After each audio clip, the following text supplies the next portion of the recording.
Parce que là on est en Castille, on est dans une grotte. Il y a un trait de lumière qui a passé, c'est incroyable. J'ai prié, Dieu a entendu mes prières parce que je sais pas par quel miracle, mon dossier a été traité très vite. Le procureur a dit bon, arrêtez. On est à Toulouse, il y a des gens qui prennent des coups de machette. Est-ce qu'on peut le laisser sortir l'autre parce que c'est infernal en fait. Donc les deux policiers de la BRDP m'ont sorti. Et en fait, voilà, faut savoir que ça a coûté je sais pas combien aux impôts. Bon, bien sûr, le juge il a vu ça, il a rigolé, tu vois, parce que bon, si tu veux, c'est pas parce que t'es fragile et tu vas te faire des ITT que en fait, tu vois, je t'ai pas mis une claque. Donc ça suffit, tu vois. Et j'ai fait une déposition, bac de français, donc j'ai envoyé du jour. J'y suis allé sans avocat parce que je suis insolent. Et je suis ressorti et il va se mettre la plainte dans le Troufignac. Troufignac, c'est légalement se mettre quelque chose dans le Troufignac. Qu'est-ce que c'est que le Troufignac? On a, tu vois, pour t'expliquer les petites choses. Si je dis Plotu, je t'aide à passer la tondeuse. Bah, vigoureusement, parce que tu vois, le terrain est en pente. Eh, Plotu, je te passe la tondeuse. Légalement, là, tu vois, s'il y a une plainte pour ça, mais enfin, je ne parle à aucun moment de violence ou d'acte quelconque, c'est la tonte. On va tondre. Qu'est-ce que c'est que ce mouvement, tu vois? Tu vois, enfin, tu vois ce que je veux dire? Plotu, je te mets une couette dessus, tu vois, je te mets un plaid. Tu vois ce que je veux dire? Donc voilà, donc qu'est-ce qu'il y a, tu vois? Alors là, maintenant, dès que je dis son nom, je dis Plotu, paf, plainte, tu vois. Voilà. Alors, Libération s'est joint. En fait, c'est inadmissible que je fasse des blagues avec Plotu, par contre, enculer les enfants... tu sais, j'imagine Libé qui va voir la police, et ça fait 200 ans qu'ils les insultent dans leur journaux maoïstes, tu vois. Excusez-moi, il y a un fasciste qui veut nous empêcher d'enfiler les enfants, là. On peut pas s'occuper de lui. Voilà. Donc ridicule, il va se ridiculiser. Dès que j'aurai le petit papier de la plainte, il se la met dans le Troufignac. Le Troufignac, c'est un tiroir. Hein. Dès que Plotu se sera mis sa plainte dans le Troufignac, je ferai une vidéo. Est-ce qu'on peut... Pour l'humilier. Est-ce qu'on peut juste... Ça, c'est légal, j'ai le droit d'humilier. Hein. Voilà. Ça me fait penser à un truc. Est-ce qu'on peut dire sereinement que cet individu ne possède pas l'esprit gascon? Oh, elle était sournoise, celle-là. L'esprit gascon... Je vais t'expliquer ce que c'est que l'esprit gascon. Il y a un mec à Toulouse qui s'appelle Antoine Delagozie. Il s'appelle Delagozie parce que sa famille, c'est la plus ancienne famille noble du Gers. D'accord? Il a des ancêtres, son blason, il a un blason, remonte au 12e, je crois, 12e siècle. Donc c'est les tout premiers blasons. C'est vraiment les tout premiers blasons. Donc c'est les premières familles nobles. Donc au moment où, si tu veux, ça bardait le plus, ses ancêtres, ils ont fait, attendez, est-ce qu'on va se mettre à avoir des grosses nuques, à mettre des claques, tu vois? Et c'est ce qu'ils ont fait. Donc du coup, ils ont transmis des titres, parce que, tu sais, les gauchos, ils disent, oui, comment ça se fait qu'il y a des rois et tout? Ben ça se fait qu'en fait, toi, tes ancêtres, ils grattaient le sol pour avoir des vers de terre, les autres, ils mettaient des gifles, si tu veux. Et la société s'est organisée pour que ceux qui grattaient les vers de terre continuent à le faire, et pour ceux qui avaient des coups comme ça, fassent les lois, si tu vois. Tu vois, donc là, on vient un peu à l'inverse, c'est le seul problème, tu vois. Donc c'est pour ça que c'est problématique. Bref, Antoine Delagozie, il est tripier, la triperie gasconne, à Victor Hugo, marché Victor Hugo, d'accord? C'est un mec, c'est un ancien rugbyman pro, d'accord? Je te donne le truc. Tripier, rugbyman pro. C'est-à-dire que concrètement, il t'assomme et après, il peut vraiment te découper et faire du 600 avec toi, tu vois? Je veux dire, il y a le processus, voilà. Ce gars-là m'a aidé parce que c'est un mec qui connaît très très bien. Ses ancêtres étaient des capitaines gascons. Les capitaines gascons, ce sont des héros français qui se battaient pour le roi de France en tant que presque mercenaires, entre guillemets, tu vois, et qui étaient des types avec des couilles gigavolumineuses, qui ont créé beaucoup de dégâts à l'armée impériale. Les Gascons ont beaucoup mis de défaites aux Espagnols, il faut le dire, dans le nord de la France notamment. Le siège d'Arras, l'époque de Cyrano de Bergerac, on envoie qui? On envoie les troupes de Louis XIV et surtout on envoie les Gascons. Les Gascons, c'est la troupe de choc.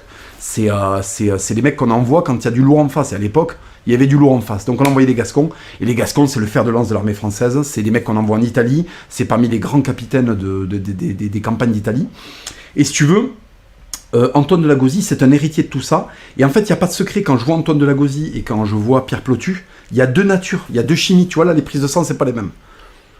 Antoine Delagozie, à la boxe, des fois, on fait des sparring. Il me désespère parce que je mets des coups très forts. Et en fait, je reprends les chevaux vapeur dans le bras, tu vois. C'est-à-dire que lui, il a pas... Sa colonne vertébrale est soudée avec son cerveau, en fait, tu vois. Le mec est une sorte de... Tu vois, je sais pas, les dinosaures qui avaient des crêtes qui pouvaient pas trop bouger la tête, là. Tu sais, ceux qui avaient une carapace, mais collée directement, tu vois. Il y a un peu ce côté-là. Donc, les types comme ça, si tu veux, à un moment... Ça, c'est les héritiers de la France éternelle. Ça, c'est des mecs qui font des boulots héritiers de la France éternelle. Pierre Plotu, qu'est-ce que c'est? C'est un journaliste pigiste qui travaille dans un journal qui a fait l'apologie de la pédophilie. Et c'est un mec qui, pour nous porter préjudice, écrit des articles. C'est-à-dire que je fais un truc qu'il aime pas. Il rentre chez lui. Il allume son PC. Tu sais, il y a des bruits comme ça. Là. Tu te rappelles les bruits de... Qu'est-ce que c'est? C'est un gros rat qui est en train de manger un gruyère ou c'est quelqu'un qui fait un truc à l'ordinateur? Donc t'as des... Tu sais, t'as envie de poser des pièges à souris. Qu'est-ce qu'il y a? On a éduqué un rat de 30 kilos, en fait. On est revenu d'Amazonie avec un rat gigantesque. Il y a un rat qui vient à la maison, tu vois. Sa copine, elle commence à monter sur les meubles parce qu'elle veut pas que, tu vois. Enfin, sa copine.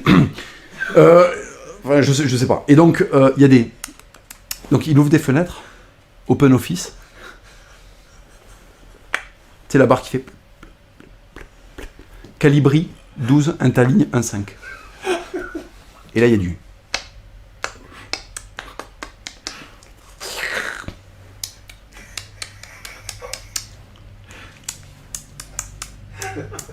Ah tiens, je vais me branler, parce qu'il a un pop-up, tu sais, il a un pop-up porno, ça lui rappelle qu'il a pas fait sa branlette quotidienne. Donc après, t'as... Attends, écoute, je sais pas si le micro l'entend, attends. Et après, t'as... Comme ça, tu vois, éjaculation minable, qui donnera pas d'enfant. Sopalin. On remonte le fut, il n'y a pas de braguette parce qu'il est en jogging sans doute, tu vois. Et là... Le youtubeur fasciste Papacito projette un nouvel attentat. Après boîte mail, envoyé. La rédaction de Libé reçoit ça. Ah, génial. Et après, ils le mettent dans leur journal. C'est comme ça qu'ils se vengent de moi.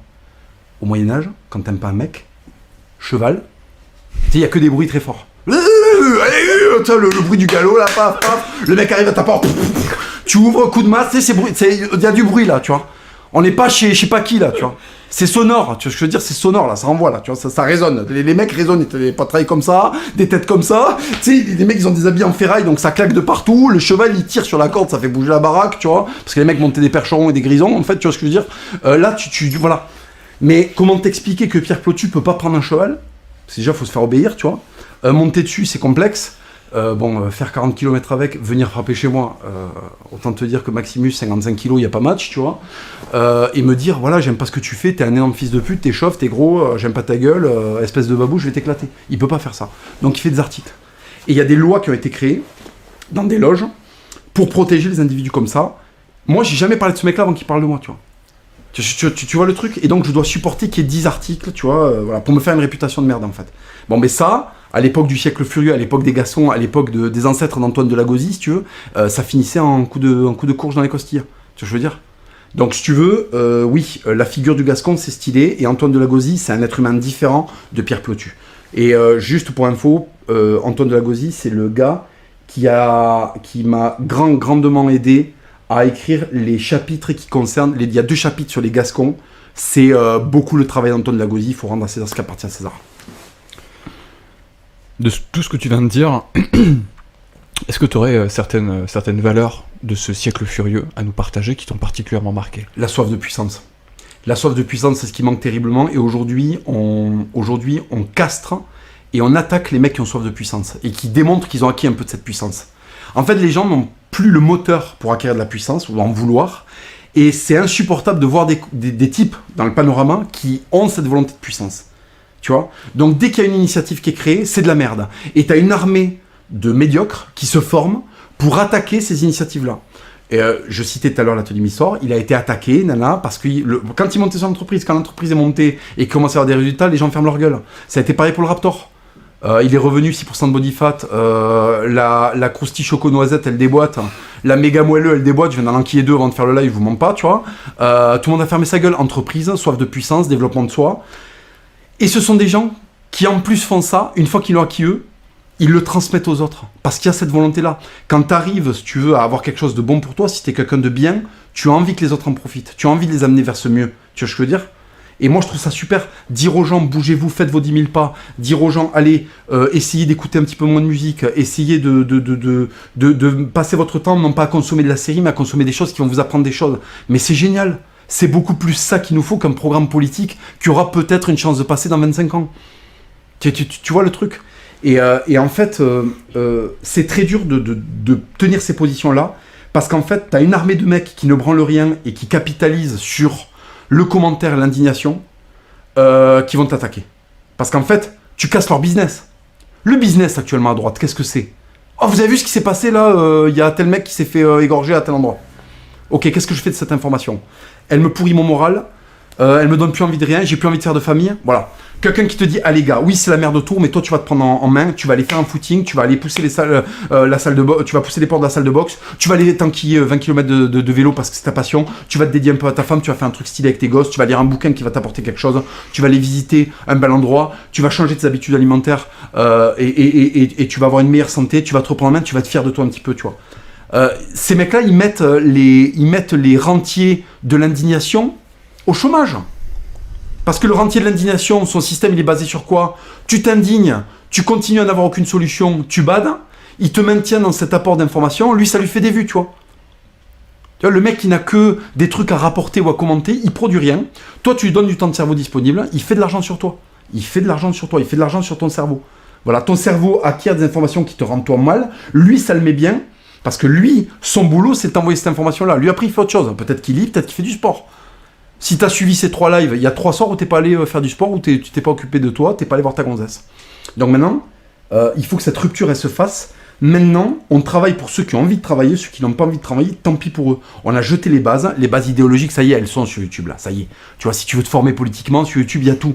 Si la situation, on la connaît, on sait qu'on vient un pays de merde. Maintenant, qu'est-ce qu'on fait de ça? Est-ce qu'on ne transforme pas ça en énergie? Et si tu veux, la philosophie de cette époque-là, c'est la soif de puissance. Et c'est ce qui nous manque terriblement. C'est ce qui nous manque terriblement aujourd'hui. Il faut que les gens retrouvent la soif de puissance de leurs ancêtres. Je rappelle que la première croisade, c'est quelques paysans qui se chauffent, qui vont d'eux-mêmes en marchant, tu vois, à Jérusalem. Ils se font éclater parce que ce sont des paysans. Les seigneurs entendent ça, disent quoi? Nos paysans, ils se font mettre à l'amende, croisade, tu sais. L'évêque de Clermont, il déboule là dehors, tu sais, c'est fait sur une putain de pelouse à la sortie d'une abbaye, tu sais. Les gars, attendez là, qu'est-ce qui se passe, hein? Nos gueux, ils se font éclater. Est-ce qu'on va laisser faire ça, tu vois? Il a fait un entretien choc ecclésiastique de 1 heure, tu vois. Les mecs sont chômés. Alors t'as Raymond de je sais pas où, Gontran de je sais pas où et Michel de je sais pas où qui disent attendez, mais qu'est-ce qu'il y a? Je veux en être, moi aussi je veux participer parce que tu sais, il y a le Contenders régional, tu vois. Il y a des Normands, attendez, le comté de Toulouse déboule. Mais attendez, nous les Picards, on veut être là aussi, tu vois. Et donc ça y va. Les mecs, 6 ans dans le désert. 1 contre 16, ça prend Jérusalem en 3 jours, tu vois. Donc si tu veux, ça c'est vos ancêtres. Toi en 3 jours, qu'est-ce que t'as pris? Le RER? Pour aller où? À la Fnac? Acheter quoi? Des cartes Pokémon? Fils de pute. Fils de pute.